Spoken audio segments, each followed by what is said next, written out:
customers today expect a seamless experience. So, hey, imagine this. What if every time a customer walked into your dealership or made a call, you already knew exactly what to expect, armed with the data on their history and sentiments? So I'm not talking about a customer data platform, but a customer data experience platform. Now that's the kind of difference that can elevate both your business and their journey, creating a better relationship that lasts longer. And that is the inside track for today's episode. So let's get to it.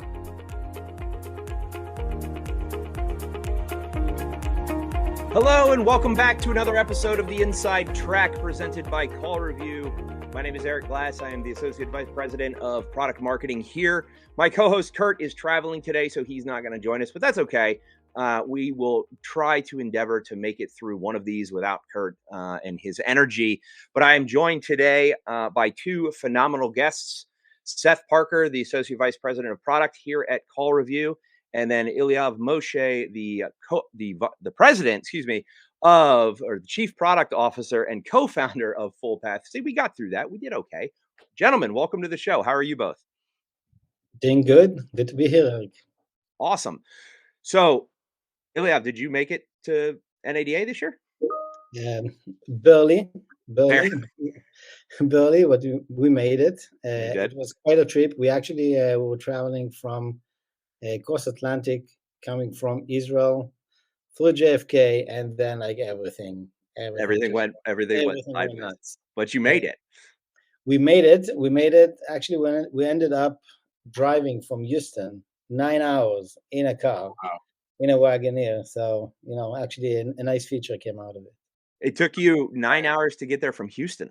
Yeah. It's like all highways were like shut down. And, that's crazy. Side roads.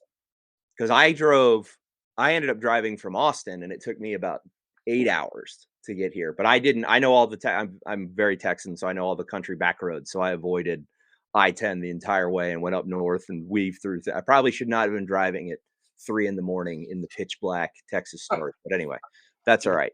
And then, great. So we made it to NA. What did you think of the show this year? So first of all, we will all remember this NADA. It was quite an experience. But for those who were there, I think, again, maybe low attendance, but I think all in all, it was very, again, for us at least, it was a successful show. Yep. Definitely when it comes to meeting with the market, meeting with a lot of business development, a lot of good energy. Like it's always good to be at an ADA. Yeah, it's awesome. Yeah, I think I agree with the show. And then Seth, I'm going to talk to you real quick. Seth and I were both there. I think, while the attendance was low, I felt like the conversations this year were much more in depth and very, very, very lucrative in a lot of different ways. Seth, what do you think about that? And then we'll get into it. Yeah, I thought we had a lot of good conversations. Definitely felt like the folks that were there were interested in having some deeper conversations. A lot of interesting solutions, to see out there at NADA this year. Definitely saw the AI push in earnest this year. It really felt like we had turned a corner from it being maybe a kind of a skeptical thing to it really just being now it's just baked in that, hey, you're going to be using this. So it was an interesting shift as we looked around at NADA this year. Yep. Awesome. And Seth, I can't not mention this, and I'm very sorry. My condolences go out to you on your Chiefs performance last night. It was rough. It was rough. It was hard to watch. I'm wearing black and mourning today. So. You're wearing black as you're in mourning right now. You're in mourning. I'm not sure what happened to the O-line on the Chiefs last night. But I will say this: the internet has been very hilarious this morning watching the memes come through with what happened. So with that, guys, let's go ahead and transition, because as much as I love to talk about NADA and just the Super Bowl, we're not here to talk about those things today with both of you. I feel we could have a good conversation around that in this group. I don't want to waste the audience's time. I want to get into it. So we're here to talk about leveraging data to create a seamless and personalized customer journey, which I think is a huge, huge topic. And we talked about a lot about AI on the last couple of episodes. But really, today we are getting more and more and more hyper connected, right? I mean, I think about how I use my technology on a daily basis. I've got my phone set up so it's feeding me all of my things that I need to do on a daily basis. And there's now this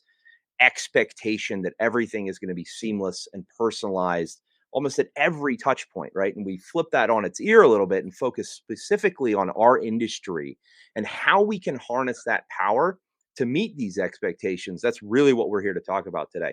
We got 5 different topics we're going to go through, and we're going to get both of your opinions on those. And I've got a couple of questions I'm going to ask you both, and then we'll just kind of go from there. Does that sound good?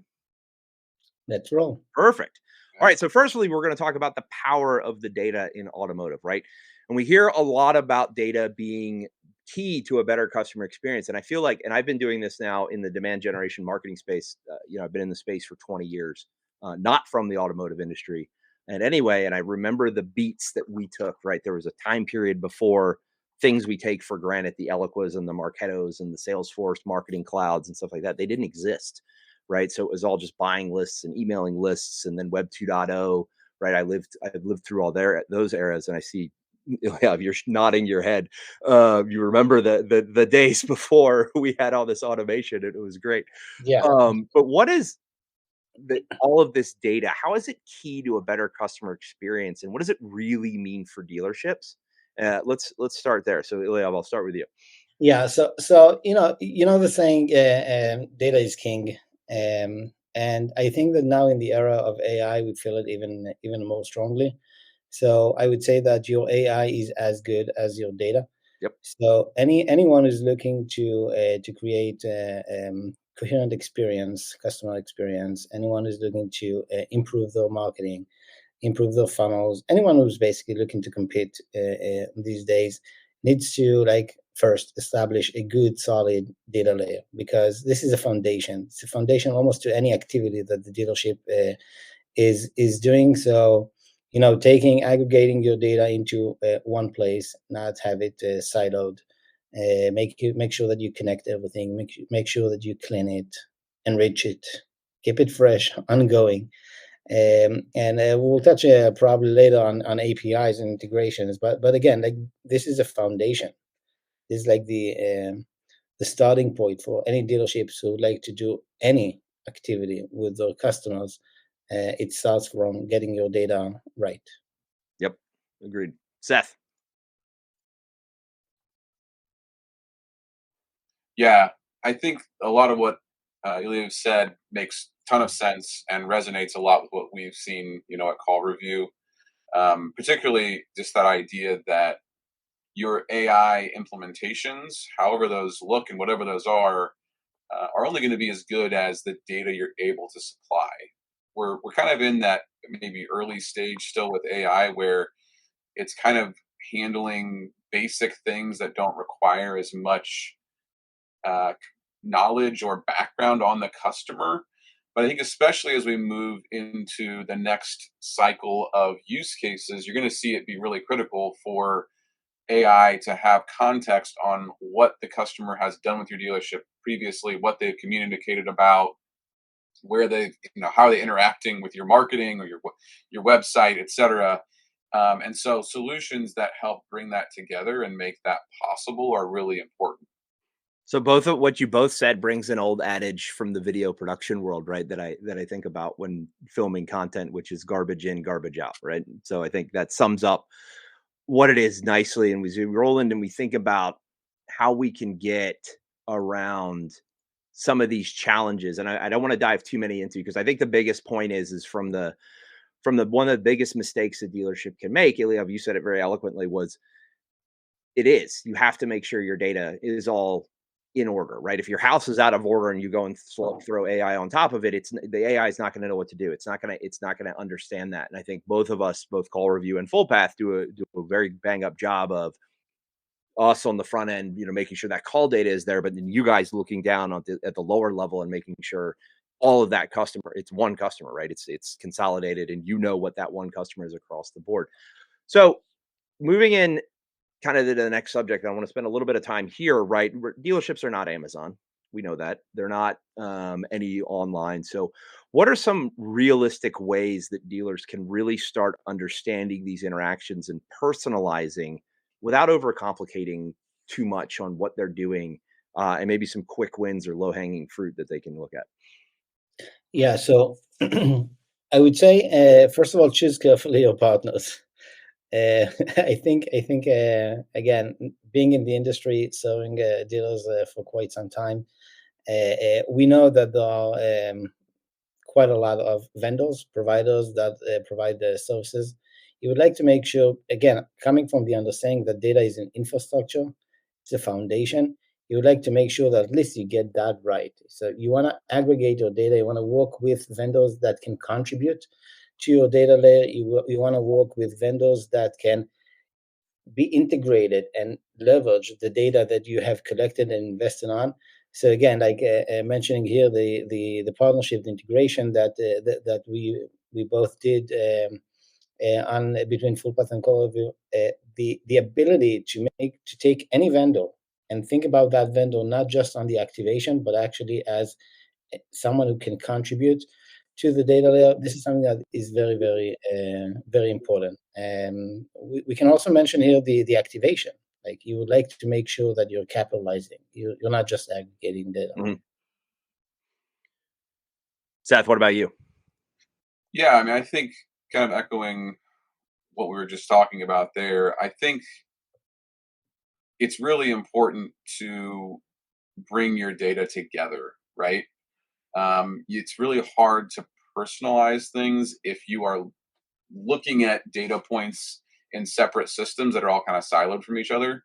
So, solutions that help you get a more holistic picture of what's happening with your customer, it's really kind of like the initial step or the lowest hanging fruit when you talk about personalization, which is, can you just have the context of what I've actually done with your business recently when we talk?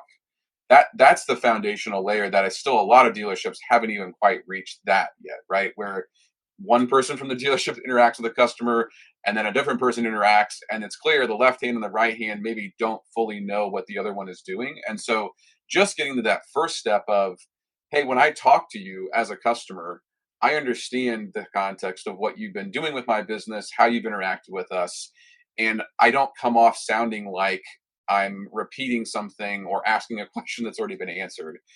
So I think that shift towards holistic understanding is really a powerful tool to start that journey towards customization and personalization. So it's interesting. You both brought up a point to made me think of something. It almost, and just coming from the outside world, right? Of not being, I've been in this industry and I've been in the auto industry now for the year. I've been at little year plus 3, 4 months. I've been at CallRevu now. And it almost seems like there's a shift where I feel like a lot of dealers they haven't traditionally paid attention to IT, or not IT, but your point, Eliav, their infrastructure, right? And we're seeing a lot of partners come in, Full Path, CallRevu, many others, where that is becoming a hyper focus. And a lot of the larger groups, at least that I've talked to, and Seth, I know you guys have talked to. Do you feel like there's a new role emerging inside of a dealership where there's going to be somebody sitting at the executive level inside the dealership that is focused on this with the GM? Because traditionally, when you talk to a GM of a dealership, they're not worried about these things. Like if you take another industry, for example, like the tech industry, where they have their CIO who's hyper focused on this. Do you guys see that as like an emerging trend coming in the next couple of years, where you start to have that real role in there that's worried about this infrastructure layer so the GM can focus on what the GM does best? Because a lot of these guys are multi-generational dealerships. Yeah, I would say that definitely there is a trend that dealers understand more and more the importance of data. There's also the data governance, and there are other aspects to data. I think that owners, maybe more so than the GMs, meaning if you have someone who's strategizing the dealership and thinking years to come, you would see this in big groups that they are thinking about what's my data strategy. So questions like this. Obviously, GMs are always looking at like show me the money. what's in it for me. I would like to make sure that we're closing this month or this quarter strong, and rightfully so. Mhm. And this goes also to how we're thinking about data. I think that in general, if we're looking at emerging positions or responsibilities inside the dealership, then yes, data would be something that we should expect someone to manage the data. I'm not sure that they need to do this on a daily basis, but at least to Sure. be responsible and make sure that we have what we need and we can supply the need of the different stakeholders at the dealership. So yeah, I would say definitely it's something that we should expect to see more and more. So my next question then is to bring us back to the personalization at scale topic is, once you let's just assume that we're talking to dealerships that have the data infrastructure there. They've gotten their settings, and everything dialed in the way they want it. How is AI, and Seth, I'll start with you on this one. How is AI really going to help personalize and make closing deals or getting opportunities and people in the door better and easier for dealerships? Yeah. Well, I think kind of like I had alluded to earlier, the agentic aspect of AI, I think, is going to be really huge for not just dealerships, but really economy wide, right?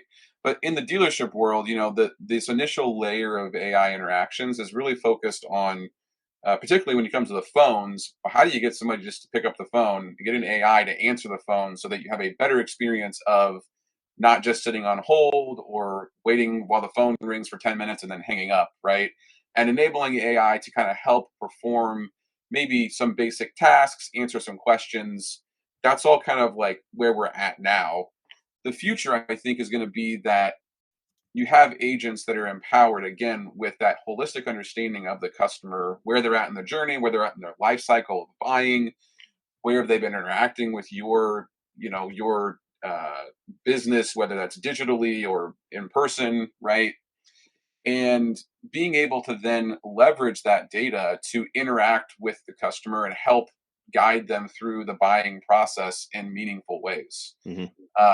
That personalization, I think, really, as we've been saying, comes from the ability to centralize that data and create accurate, holistic pictures of what is this customer doing? Who are they? What have I done with them in the past? Yep. Agreed. Eliav, any thoughts there? Yeah, I can agree more. I think we will see AI, on several fronts. So definitely, if you're looking at the data layer structuring, improving the data layer, and so on and so forth. But when it comes to the activation, I think this is where it's actually starting to get interesting, and maybe this is show me the money, so to speak. So data mining, generating the insights, automated audience building, and then activation. So leveraging the data at scale, doing those personalized interactions, yet at scale. So you can think about it almost as a segment of one with an AI that is tailoring and crafting the messages to every shopper at the right context. So as soon as you have the data right, then it's this is when the party starts. So just unleash the AI and the data and start capitalizing when it comes to the activation. So talking about the data and making sure that the activation is seamless, right? So where are some of the biggest friction points you're seeing, Eliav, the dealerships should be focusing on eliminating some of those to create a smoother experience? So first of all, you want seamless integration. Today, when we're looking at data sets, even clean data sets, the data is great, but you don't have a way to automate. You don't have a way to leverage the data seamlessly. And so if you find yourself that you need to export every week, you need to export a list, and then to do a lot of manual work, it become tedious. You're not actually able to take it to the next level. So again, you want to make sure that the activation is interconnected to the data. The activation can go and do the data fetch, data mining, data analysis, and also make the interactions. But there's supposed to be a feedback loop. So you also want to make sure that those interactions are enriching constantly your data layer, and then you get that cycle, and then you Right. get the automations. So I would say that today it's a challenge because not every we live in a market in an industry without standards for the vast majority. So the issue is that to find 3 vendors that can interact with your data layer is not an easy task. Yeah. So Seth, I'm gonna flip that to you now, but I'm gonna put a different. I'm gonna kind of glean the cube a little bit, man. That's a reference. Do you feel what we're doing with that data layer and how we feed that data in there? How do you feel that can help eliminate friction points for the dealer on what Eliav was just saying? Yeah, I think the cool thing about the capabilities CallRevu has, particularly as it relates to being able to give that data into a CRM or a CDP, is we have such a rich set of insights, right? And alerts. And it's one thing to know, hey, this customer called, maybe they set an appointment, here's who talked to them, all good foundational metadata and insights about a call. When you go a few steps deeper and say, okay, well, actually, they also were talking about pricing, or there was actually some frustration, or I think there might be a CSI issue here with this customer. That next layer of insight gives the ability to start to do more and action more on the data that you're pulling into these centralized systems, like a full path, right? Like a CDP.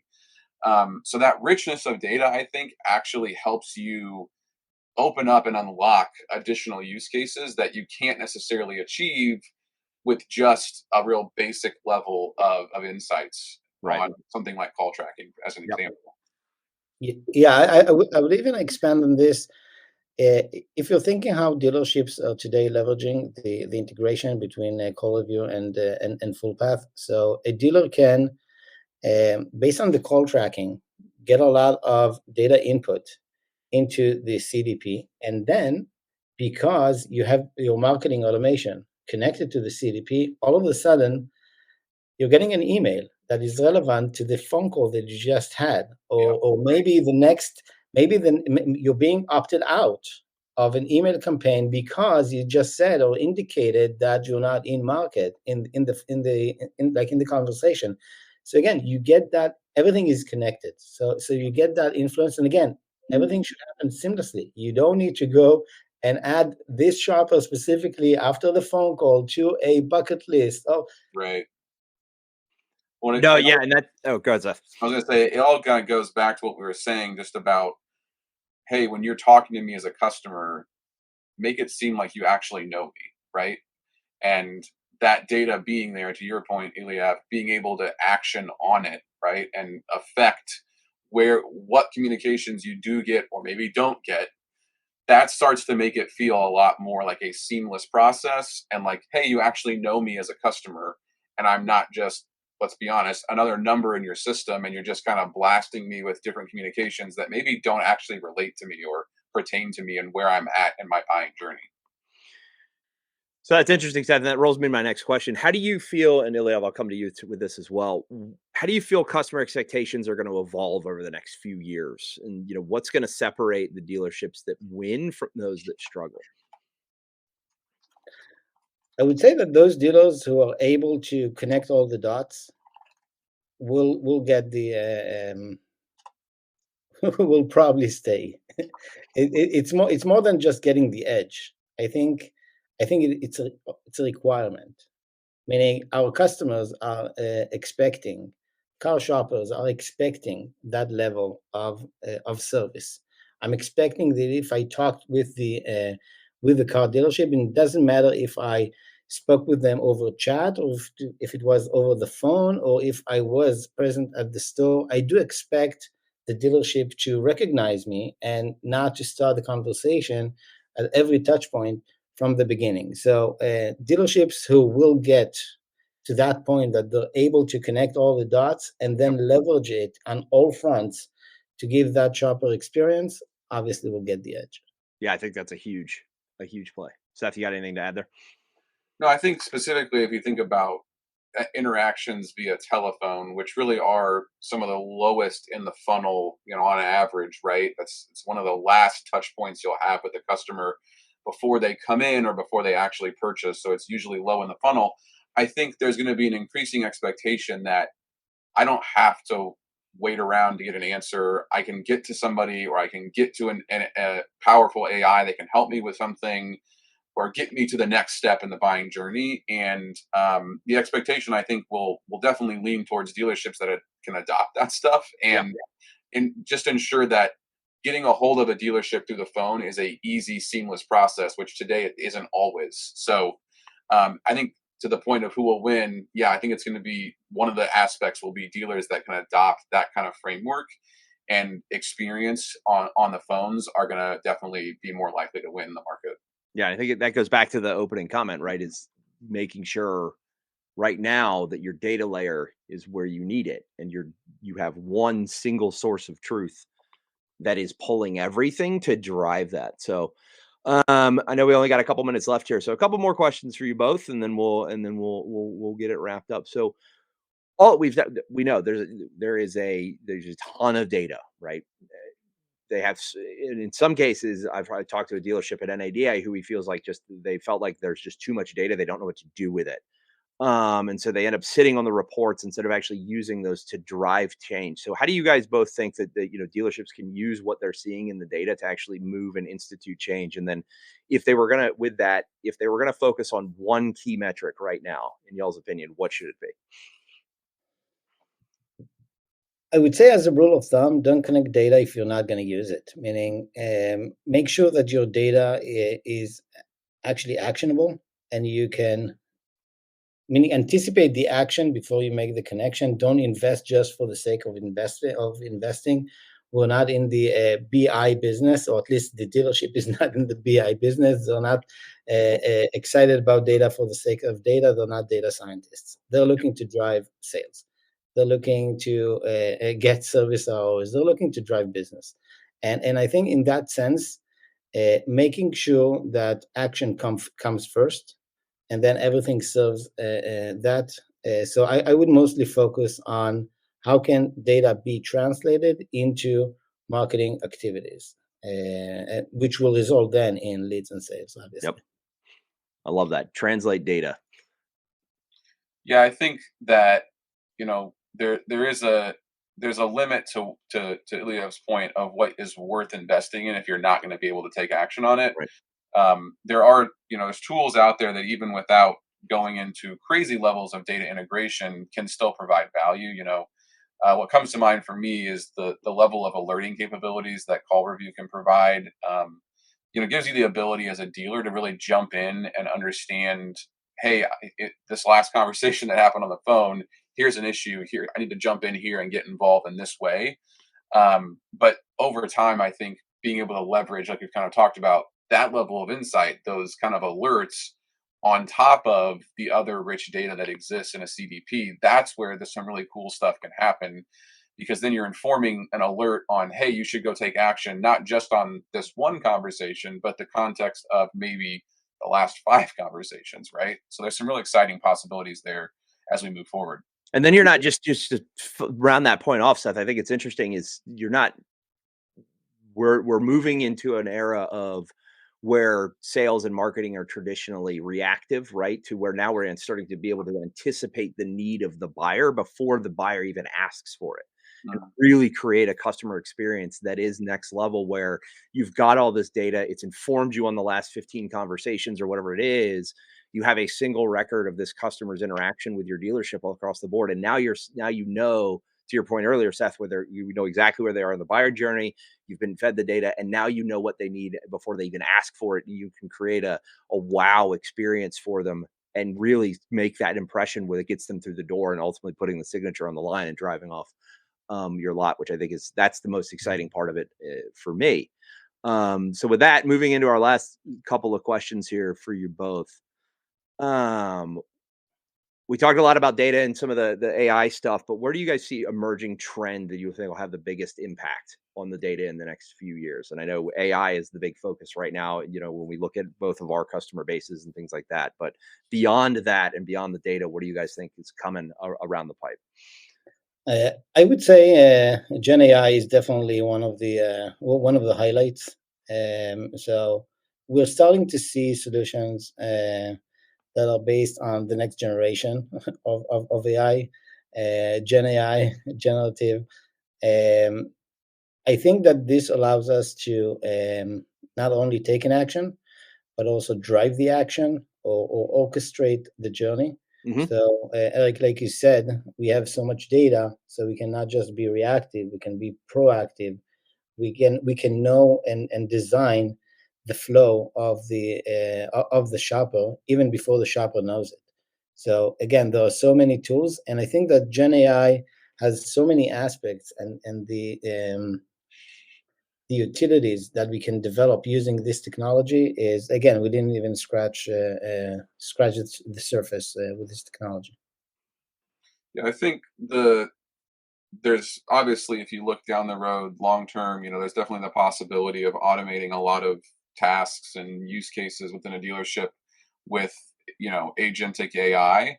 However, I do think there's an interesting spot in the next couple of years, particularly where we're going to be able to see AI help empower almost kind of quote unquote bionic salespeople, where you're making a salesperson really, really effective. And do you end up having maybe fewer salespeople at your store? Possibly. But the ability to leverage AI to make those salespeople really effective, really efficient, really fast at how they can interact with customers and move customers through the buying process. I think that will be a really interesting spot and some exciting kind of capabilities that could be brought to bear, and kind of an interesting story too. It's not all just about fully replacing humans. I think being able to kind of augment human capabilities with AI is a really powerful story that we're going to see emerge in the next couple of years here. That's awesome. Yeah, but meaning think of a co-pilot for a salesperson at the dealership. Well, they have at their fingertips. They have this powerful tool that can help them structure the pitch, access data, process it, analyze, and again, as a supporting mechanism. So it's going to be fun. Like it's definitely an exciting times to be around technology. Yeah, I think about, and I bring this up like because I'm such a sci-fi nerd, right? I want my own Jarvis. I want to walk into my office and I want my own tool that I can talk to and have a conversation. Say, hey Jarvis, go do this for me while I'm writing this over in the background, and then he, it brings me the data and then allows me to make action on that. So, last question for you both, and then we'll wrap it up. And Eliav, we'll start with you. If you give dealerships one piece of advice in closing about how to improve their data, what would it be? I would say choose again. Maybe it's going to the beginning. Choose your vendors. Be careful with who you marry, especially when you're connecting the data. And then always ask the questions. Again, I encourage anyone to think like a GM. What's in it for me? Show me the money. Make sure that you're not investing in whatever some sci-fi dream. Make sure that you're driving your business. Definitely what technology is, what data is, what the activation is. You should get it all. Awesome. Seth? Yeah, I think maybe the piece of advice I would have is don't rest on having siloed data, right? Obviously, you got to be intentional about how you combine it, but valuable data that's siloed is exponentially more valuable when you can bring it together in meaningful ways. And so don't sleep on that fact that there's real value in combining your data and being able to do more with it when it's not siloed anymore. Awesome. Well, gentlemen, this has been great. Thank you both for joining us on another episode of the Inside Track. Make sure you go check us out on YouTube, Twitter, LinkedIn, and everywhere else that we are. Again, this is Eric Glass for CallRevu, and thank you, Eliav from Full Path, for joining us, and Seth from CallRevu as well. And we will see you on the next episode. Take care.